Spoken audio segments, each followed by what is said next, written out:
নমস্কার সবাইকে, বড়দের প্রণাম আর ছোটদের অনেক অনেক ভালোবাসা জানাই। আজকের ব্লগটা আমি এখান থেকে শুরু করছি। তো দেখো, আজকে আমি আমার কোনো ভিডিও নিয়ে আসি নাই, আজকে আমার মায়ের হাতে দুটি রান্নার ভিডিও নিয়ে তোমাদের সামনে আসছি। তো দেখতে থাকো। কাতল মাছ, মা কাতল মাছ একদম বড় কাতল, টেস্ট হবে সেই মনে হচ্ছে না? মাথাটা দিয়ে কি করবা? মাথাটা দিয়ে দেখি কাউকে মুড়ি ঘন্ট করতে পারি, করলে করবো। মুড়ি ঘন্টটা বেশি ভালো লাগে। তো তোমরা দেখতেই পারলা যে কি রান্না হবে। তো এই রেসিপি কাউকে বলার কিছু নাই, তবুও মা যখন রান্না করবে একটু একটু তোমাদের সঙ্গে শেয়ার করবো ভাবলাম, তো তার জন্যই ভিডিও করা। তো এখানটায় দেখো, মা এখন মাছগুলো ধুয়ে নিচ্ছে। তো বাজার থেকে একটা বড় সাইজের কাতল মাছ কেটে আনছিল মা আজকে। আর মাছটা দেখেই মনে হচ্ছিল যে অনেক বড় আর টেস্টও হবে খেতে। তো এই দেখো, মাছ কাটা ধোয়ার পরে, মানে কেটে তো আনছিলই, তো ধোয়ার পরে একটুখানি আসছিল, তো সেটাও মা ছাড়ায় টাড়ায় নিয়ে ভালো করে ধুয়ে রাখলো। না, পটল দিলে ভালো লাগবে। হ্যাঁ, ঝিঙা দাও। তো দেখো, এখানে মা আর মেয়েতে মিলে কিন্তু বসে পড়ছি আমরা এখন কাটাকুটি করতে। মানে মা কাটাকুটি করতেছে আর আমি কিন্তু এখানে বসে মাকে একটু পান বানা দিচ্ছি। মাকে পান বানা দেওয়ার ছুতায় আমারও একটু পান খাওয়া হয়ে যাবে, আসলে ব্যাপার হচ্ছে এটাই। তো এখানে দেখো, আমরা কিন্তু সবজি মা কাটতেছে আর এখানটায় আমি পান বানা দিচ্ছি। তার মাঝেও কিন্তু আবার একটু হাসাহাসি করে নিলাম, গল্প করে নিলাম। এরকম অনেক সময় হয়, মা যখন রান্নাঘরে একা একা সবজি কাটে আমি কিন্তু এসে বসে থাকি, ভালো লাগে আমার। মানে আমি তো টিভিও দেখার অত নেশা নাই আমার, আর মা রান্না করে একা একা, তো একটু গল্প গল্প করে নিই। তো এখানে দেখো, মাকে পান দিয়ে দিলাম।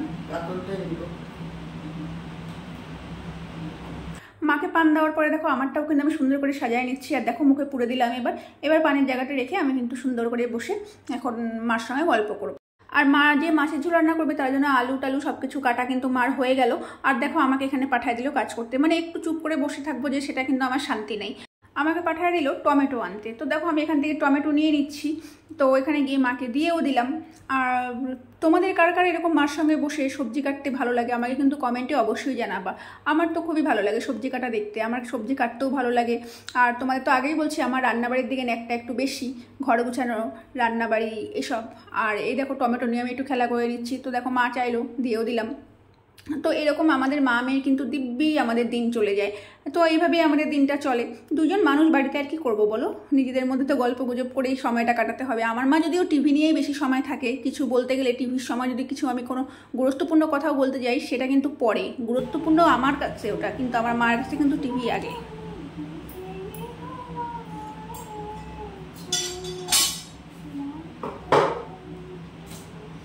দেখো, আমি কি সুন্দর, আমার এই সুন্দর গলা নিয়ে আমি দুটো গানের কলি ধরছিলাম, কিন্তু আমার মার পছন্দ হলো না। আমার সামনে দিয়ে গটগট করে হেঁটে চলে গেল। আই এম তো পুরোপুরি অবাক। আর এখানে দেখো, মা যখন মিক্সিতে মশলা করতেছিল, আমি পাশ দিয়ে এসব একটু মানে ন্যাকামি করে নিচ্ছিলাম। হ্যাঁ, আমি ন্যাকামি বলি এগুলাকে। তো এগুলো ন্যাকামি করে নিচ্ছিলাম। তো কি করব, মা তো আমার সঙ্গে এখন কথাও বলতেছে না। আমার মা যখন রান্না করে একদম মনোযোগ দিয়ে রান্না করে, মানে যেই রান্নাটা আমার করতে 1 ঘন্টা লাগবে, আমার মা কিন্তু সেটা 15 থেকে 20 মিনিটে করে দিবে। কি করে করে আমি জানি না। অনেকেই বলে যে আমার মায়ের এই অভ্যাসটা নাকি অনেকেরই নাই। তো এটা ভালো লাগে।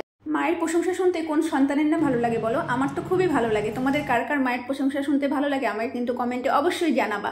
আর এখানে দেখো, সবকিছু রেডি। আমার মা একদম কড়াই চাপায় দিছে গ্যাসে। তো এখানটা এখন রান্না শুরু হবে। তো চলো, তোমরা দেখতে থাকো।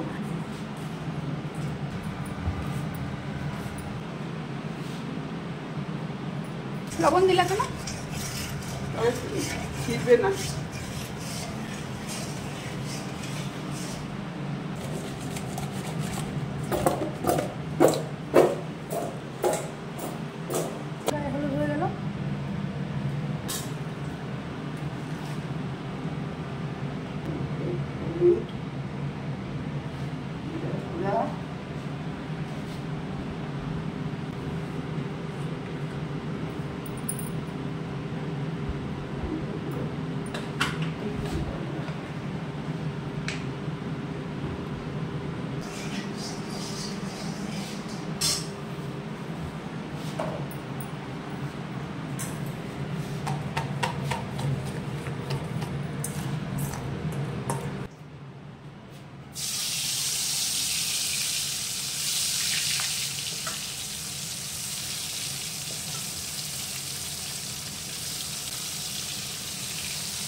গায়ে হলুদ হওয়ার পরেই কিন্তু পরের প্রসেসের জন্য একদম রেডি।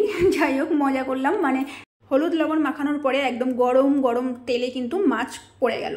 তো এখানে দেখো মা কি যে খোঁজার চেষ্টা করতেছে জানি না। ও আচ্ছা, একটা গামলা নেওয়ার জন্য মা চেষ্টা করে যাচ্ছিল, মানে অনেক খোঁজাখুঁজি করে যাচ্ছিল। আর এখানটা দেখো মাছ কিন্তু একদিক ওলট পালট হয়েও গেল। তো তোমাদের এরকম মাছ ভাজা খেতে কার কার ভালো লাগে, মানে একদম বড় সাইজের মাছ ভাজা? যদিও আমার মাছ ভাজা খেতে কিন্তু ছোট ছোট যে মাছ ভাজাগুলো হয় সেগুলো খেতে ভালো লাগে, আর বড় মাছের কালিয়া বলো ঝোল বলো সেটা খেতে ভালো লাগে।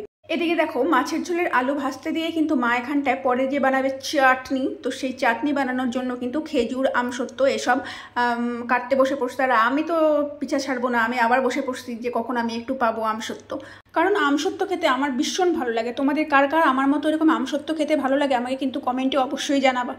আর তারপর দেখো এখানটা আমসত্ত্ব তো আমাকে দিল একবার, বেশিবার তো চাওয়া যায় না, আমি অপেক্ষায় আসি এরপরে কি কাটবে। তো দেখলাম খেজুর কাটা শুরু করলো, তো দেখো আমি কিন্তু আবার হাত পাচ্ছি কিন্তু আমাকে দিল না। তারপরে এখানে দিল, তো এখানে হাসাহাসি করে নিচ্ছিলাম যে এত অল্প অল্প দিচ্ছ কেন। তো মা বললো যে অল্প করেই করতেছি, তাই অল্প করেই কাটতেছি। তো এখানে দেখো আমার মনে পড়ে গেলো এখন তো টাইম হয়ে গেছে আমার বাবুনকে খেতে দেওয়ার। তো এখানে দেখো আমি আমার বাবুনকে মানে আমার পোগো বেটাকে এখন আমি এখানটায় দিচ্ছি হচ্ছে ভাত। তো এখন ভাত খাবে, তো তার জন্য আমি ওকে একটু ভাত, মিষ্টি কুমড়া সেদ্ধ, গাজর সেদ্ধ এগুলাই খায়ও, তো ওইটা দিয়ে একটু ভাতটা মেখে ওকে এখন আমি খেতে দিব। আর এদিকে মা কিন্তু মাছের ঝোল নিয়ে ব্যস্ত। তো একবার এদিকে মা যাচ্ছে ওদিকে যাচ্ছে, মনে হচ্ছে মাঠের মধ্যে আমি আর মা দৌড়াদৌড়ি করে বেড়াচ্ছি। তো যাই হোক এখানে দেখো আমি কিন্তু আবার একটু ন্যাকামি করে নিচ্ছি, হ্যাঁ আবার ন্যাকামি। তো যাই হোক তোমরা হাসো কি যা খুশি বলো, বলতেই পারো, আমি কিছু মনে করব না।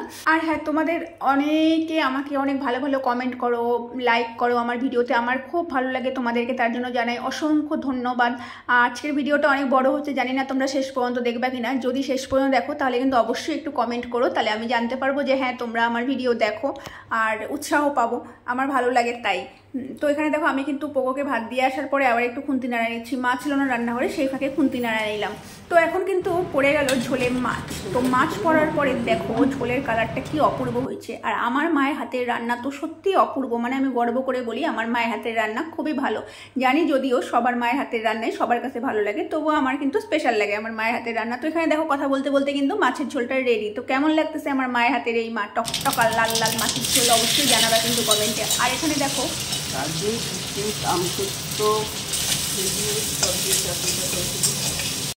আর আমার মায়ের হাতের চাটনিটাও কিন্তু অপূর্ব হয়। তো যারা যারা আমার মায়ের হাতের চাটনি খাচ্ছে তারা কিন্তু সবাই বলে খুব ভালো হয়। তো কথায় কথায় কিন্তু দেখো রান্না দুটো কমপ্লিট হয়ে গেল। তো আজকের ব্লগটা আশা করি তোমাদের ভালো লাগলো। যদি ভালো লেগে থাকে তাহলে কিন্তু অবশ্যই একটা লাইক কমেন্ট করতে তোমরা ভুলো না। তাহলে আজকের ব্লগটা এখানেই শেষ করি, দেখা হবে নতুন কোনো ব্লগে। সবাই খুব ভালো থেকো, সুস্থ থেকো।